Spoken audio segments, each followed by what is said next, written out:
দারুণ জয়তে টুর্নামেন্ট শুরু করলেন আজকে এরকম পরাজয় আসলে রংপুর কি একটু বেশি স্ট্রং টিম না, যদি ধরতে হয়, যদি আমরা পুরা টুর্নামেন্টে যতগুলো টিম আছে অবশ্যই রংপুর খাতা কলমে বেস্ট টিম।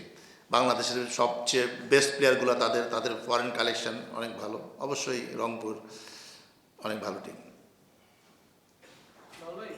খুব মানে বড় ব্যবধান ধরে রাখতে পারবে মনে হয় কোন টিম একটা ফ্র্যাঞ্চাইজি টুর্নামেন্টে, মানে বলছি রংপুরের কথা যে টিম খুব ভালো, অন পেপার খুব ভালো, হয়তো ফরেনও ওভারসিজ কালেকশনও ভালো, বাট এটা সাস্টেইন করা তো একটু মনে হয়। দেখেন, টি-20 খেলাতে মানে কিছু বলা যায় না আসলে, যে খুব অনেক ভালো টিম বানিয়ে যে আমি একদম আনবিটেন টুর্নামেন্ট চ্যাম্পিয়ন হবো এরকম আসলে বলা মুশকিল। But there are very good side, both of বুঝি ব্যাটিং বোলিং সাইড অনেক ভালো তাদের।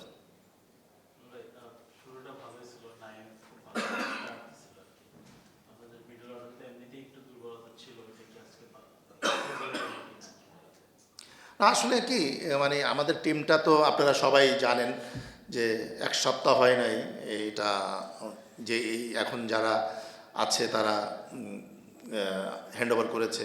সো একটা টিম বানাতে যে সময়টা লাগে এই সময়টা আসলে এখানে নেই।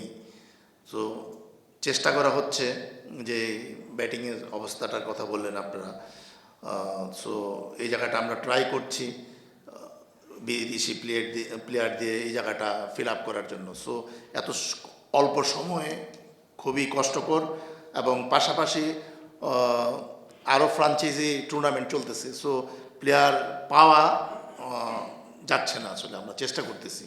সো তারপরেও আমাদের এইখানটা পূরণ করার জন্য হয়তো নেক্সট ম্যাচে আমরা মোহাম্মদ আসিফকে পাচ্ছি, পাকিস্তানি খেলোয়াড়। আর আজকে রসিস্টন খেলেছে, সে তো কালকে আমরা তার সাথে কথা বলেছি, কালকেই সে আমরা রিকোয়েস্ট করেছি আসার জন্য, এবং সে সকালে 10:30টায় এসে নেমেছে এবং ম্যাচ খেলেছে। সো মানে থ্যাঙ্কস তাকে আমি যে দেই যে সে খেলার জন্য রাজি হয়েছে আর কি।